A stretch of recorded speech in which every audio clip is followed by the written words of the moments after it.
Today on Voices for Change, a national outcry. Protests flood the streets, calls for justice after Jacob Blake was shot 7 times by a police officer. This is continuing to happen year after year after year, so upset, angry, sad. Plus, the sports world goes on strike. Players and coaches stand up for social justice in unprecedented fashion. It's monumental, and it's important to bring awareness to what's been going on in our country. And Coaches for Change, how a call about football is tackling issues of systemic racism. We don't want your pity, but we want you to listen to our pain.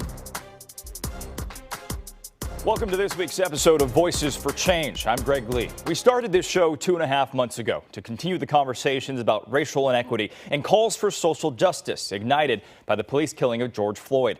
Emotions ran high, protests spilled into the streets, and demands for change were clear.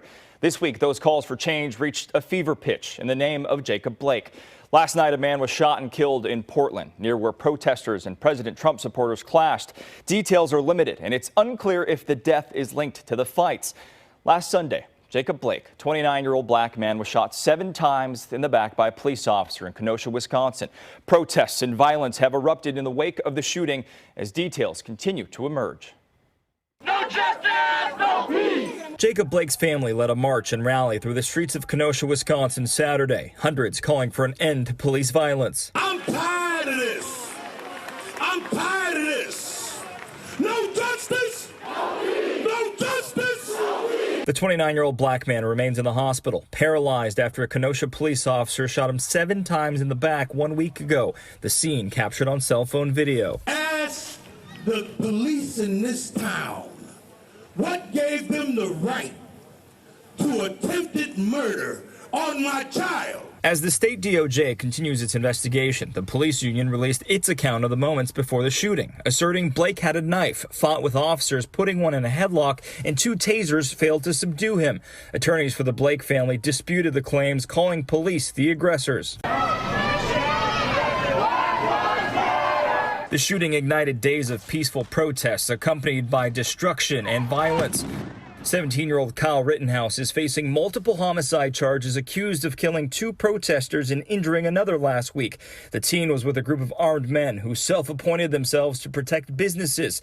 His lawyers said he acted in self-defense. A 17-year-old boy carrying what appears to be an assault rifle, who has no idea how to handle a situation like this. I don't care if he had the right intentions or not. 2 people are currently dead, and one almost had his arm blown off. In the aftermath of the deadly night, protests continued peacefully, something Blake's mother has been calling for. If Jacob knew what was going on as far as that goes, the violence and the destruction, he would be very unpleased. There are 2 systems of justice in the United States. There's a white system and there's a black system. Blake's father also spoke to a crowd of thousands at the National Mall in D.C. on Friday. The March on Washington continued calls for racial equality and criminal justice reform. This year marks the 57th anniversary of Dr. Martin Luther King Jr.'s historic I Have a Dream speech. Speakers included King's relatives, as well as Reverend Al Sharpton and the sister of George Floyd. Institutional racism, protests, just some of the topics discussed through an unfiltered lens on the Hella Black podcast. It was co-founded by Oakland organizer Blake Simons, who shared his raw emotions about what happened in Wisconsin this week. Blake, thanks for joining us. I just want to start by giving you an opportunity to reflect on the last week about the police shooting of Jacob Blake and also the events that followed. Yeah, I think, unfortunately, this is just a normal reality of being black in America. Black people have been subjected to this kind of what I call police terrorism for so long. Like, police violence in our communities is American as apple pie, right? That's simply put. For me, when I was in high school, it was Oscar Grant, right? I remember visibly being just so upset as a high school student, right? And then now, 27 years old, this is continuing to happen year after year after year. So upset, angry, sad, and I really, think about the kids that was in this car, right? The way their life will forever be changed, right? And the type of post-traumatic stress that they're most likely going to experience because of this event. So, I really think about the kids, the children, and the whole community who has been affected, right? You're having these important and frankly sometimes uncomfortable conversations about institutional racism and the like and protests. How important are those conversations, not just in what some are calling an inflection point, but to always have these conversations? Yeah, I mean, I think if we look at when in 2014, you know, after the murder, the execution of Michael Brown, like, it wasn't popular to talk about Black Lives Matter. You know, he was kind of seen as wild, as like, oh, the police are good and whatnot, right? But now here we are in 2020 when Black Lives Matter is becoming just a normal slogan, which is good. But in the same time, it's like, you can't just talk about Black Lives Matter. It's an action, right? It has to be an action of meaningful, effective change, because you can talk about it all you want, which is a good conversation, oftentimes for non-Black people, because we have these conversations from when we was young, talking about the police, how to interact with the police, how to go to a different neighborhood knowing that the police is going to look at you funny, right? So I think for us, it has to move past just talking. It has to be about action, right? And meaningful action and taking care of our people. You also founded People's Breakfast Oakland, which, again, you talk about a lot of people saying they support and they're anti-racist, but you are going out into the community and helping people and helping Black people. So I guess the message, and what would your message be about taking action and trying to make incremental change by helping the community and informing people? Yeah, my thing is, we've experienced so much violence for so many years. How can we expect the system of government that put us in this place to make the change that we need? Right? I'm not going to wait for the government to make these changes. I believe in building Black power with my community, right? And organizing for Black power, which means that we are going to build the systems. We are going to create the changes that we need in our community. People's Breakfast Oakland is one example of that, where we see thousands and thousands of Black houseless people on the streets, Black elders in the streets, you feel me? Black mothers in the streets, Black children in the streets. And we know that the city's policies have led for houselessness in our area. So how can we, you know, of course we need to pressure the city to make better changes, but like, why would we wait for our oppressor to do this work for us when we know that because of oppression, because of capitalism, because of these systems of racism, that our people are in the streets? So real change comes from the ground and real change comes from the people. I think this moment has inspired me because I see people rising up, and I think all power does reside within the people. So I think change looks like providing free healthcare. Change looks like feeding your community. Change looks like making sure that your community is safe, right? And I think we are the people, and we are the people who can make that change, right? Because without us, this wouldn't exist. So I think all power resides within the people, and it's up to the people to make material changes for our people, right? At the core of these conversations is one about race and policing. Dr. Tommy Tucson is a former police chief with more than 30 years in law enforcement. He says change only starts when the community and officers sit down and talk about distrust. Doc, I just want to start, like many of us, I know you have seen the video from Kenosha, and I just want to get your initial assessment about the police shooting of Jacob Blake. Well, I have a real concern after 30 years in law enforcement to shooting somebody in the back when they're running away. I'm finding it difficult to analyze, assess, and come out with a tangible rationale for shooting somebody in the back that runs away from you, because what's preeminent for police shootings is imminent fear of danger, okay? Clear and present danger. I didn't see that in the video that I saw. Let's say, for argument's sake, he had a knife. Unless he turned, and I've been in this situation, this is not new. Yeah, unless he turned and assaulted and approached the officer with the weapon in hand, it was clear to see that authorizes the use of force. In this circumstance, I did not see that, Greg. We're also learning new details, right? So authorities are saying 2 officers fired tasers to no avail. They are saying they found a knife in the front seat. And we're also finding out Mr. Blake's 3 kids were in the back of the car. Do those details change anything for you? No, it's unconscionable to me how you can connect together those various factors. It just doesn't make sense. The knife would have had to be not contemporaneous in his car, okay, but on his person. So to hear that, I'm surprised. It's almost like somebody's trying to start mitigating what occurred already. The taser, it's escalation of force.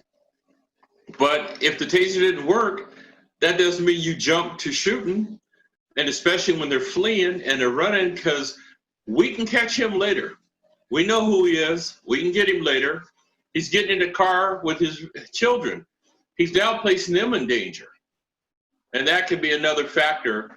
The officers had no way of knowing, and I got to say this, the officers had no way of knowing that there were children in the car. That subsequently was discovered. That it exacerbates things and gives a really bad appearance. But the officers had no way of knowing that. Doc, I want to say this, and obviously I'm sure you'll agree. No question, police work is difficult and dangerous work, full stop. That being said, what could and should have been done differently here, perhaps, to mitigate and avoid getting to where we are now? We have a saying in policing, not to Monday morning quarterback. But you know, as a chief of police, you have to Monday morning quarterback because you have to make decisions that are going to have ramifications throughout the organization, the community, and the nation. When I heard it, my heart sank. My first reaction was, oh no, not again. We're going back to the start. We're starting all over. How are we going to get that trust back? You're not going to get it started by talking. We're going to have classes where community members and law enforcement will sit in the same classrooms like I did with Sacramento Police Department. America matters. And for America to matter, we've got to educate more people about why there's distrust and an analysis of it in America. Peaceful protests, then we also see violence and looting. How do you quell those situations before they get out of hand? Protest because you have a right to protest, but don't commit criminal acts.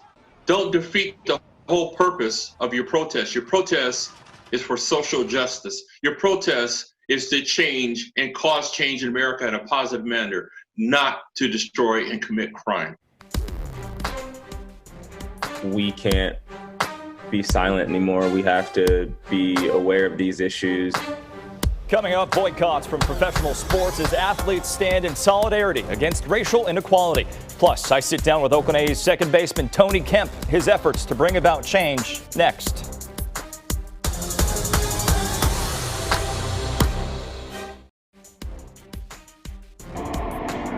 Genuinely powerful sight of players taking a knee as one. We must surely feel this every time we see it. This matters.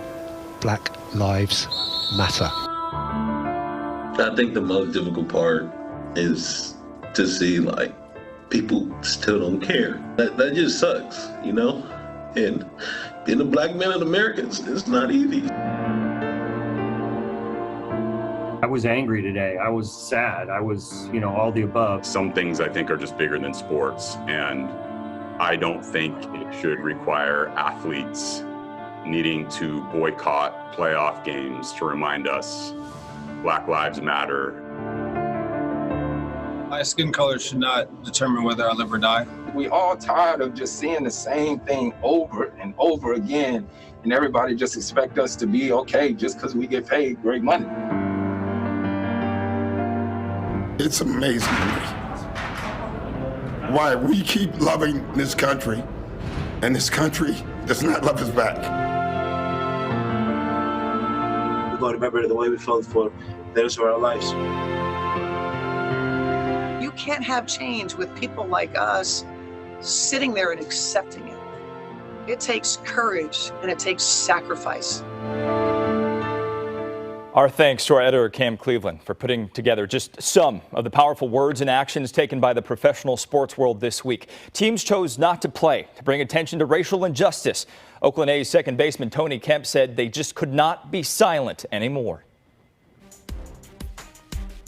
Tony, thanks for joining us. The A's joined teams all around the league and sports teams all around the world, really, in standing up for justice and choosing not to play to bring attention to the police shooting of Jacob Blake and for racial justice. For you, how powerful is that message? Yeah, honestly, it's huge, and especially the support of the teammates and the support of the A's organization. It's been a whirlwind, honestly, and I don't think I understand the magnitude of it yet. I don't think it's really hit me yet. I think it probably hit me maybe a couple months down the road of, what we really did. But it's monumental, and it's important to bring awareness to what's been going on in our country. And, just like how Marcus said, especially the city of Oakland, and they've been fighting this fight for a long time. And I'm happy we were able to do something about it. I actually want to ask you about that message that Marcus put out and saying the city we play in has a long history of fighting for what is right. What is the message to the people that are peacefully protesting in the streets and making their voices heard? Yeah, I think as athletes, people only really see us on the field or if we ever go into the community, and, we care too. And I think it really just shows that it is bigger than sports. It is bigger than the game of baseball, and being able to have a silent protest how we did, and especially seeing what the Marlins and the Mets did last night is just powerful, and just bringing awareness. And I was looking at what one of the Red Sox guys was talking about, and I think I really liked it. And it just said, I hope a kid turns on the TV and says, why aren't the guys playing baseball tonight? And the parents have to explain what's really going on in our country and what are the serious issues. And those are the conversations that we're talking about. It starts with the younger generation. And, I think that we can't be silent anymore. We have to be aware of these issues. And obviously it's unfortunate of what happened, but now I think people are being more and more aware of it because more people are talking about it. And I think that athletes are understanding how strong their voices and their platforms can be. And now we're realizing that even more now. Tony, I know your team's having a lot of important conversations and you're leading a lot of those, and you started the +1 effect after the killing of George Floyd. Talk about some of the things that have come from that and explain to our viewers how important that program has been.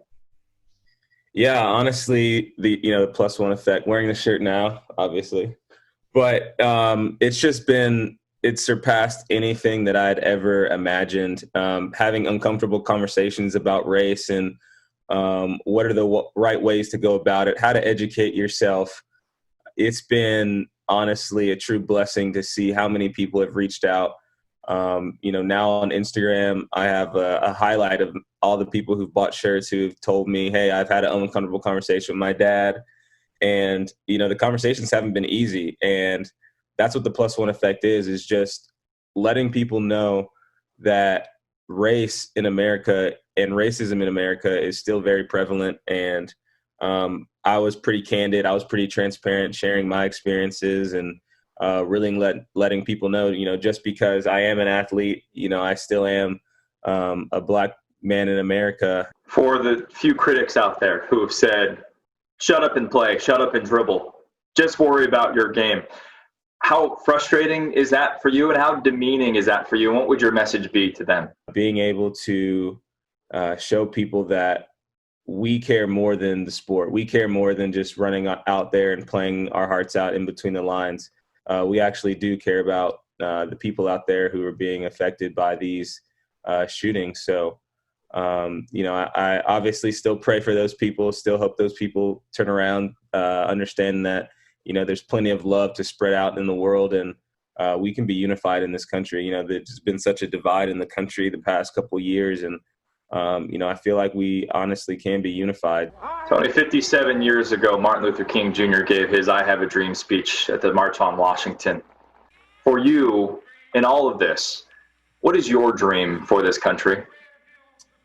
My dream is just it's the golden rule. It's the rule that you grew up on. Just, your parents always told you just to treat everyone how you want to be treated. It's such a simple phrase, and it's such a simple action just to do it. How would you want your kids to be talked to? How would you want your mom or your daughter or your sister or your brother to be treated? That's how you want to treat people that you don't even know. That's why you should love your neighbor. That's why you should spread this love. And, Martin Luther King giving that speech 57 years ago, and, John Lewis just passing, and those guys, how much they fought, the good trouble, the speeches that Martin Luther King did, and leading up to his assassination of it, he was even silent. He was even protesting, and he was unfortunately killed. So you see all these things that these guys have went through And we're still fighting it today. And unfortunately, we still have to fight it. But, you know, we're not going to give up. These are just stepping stones. People are going to look back and say, you know, wow, that was a big time in sports history. Not just to talk about it, but to come up with solutions and offer examples of how we can help each other. Coming up, what started as a Zoom call about football has morphed into a forum for black coaches to talk about pressing issues of equity, the steps they're taking to create leaders after the break. Stay with us.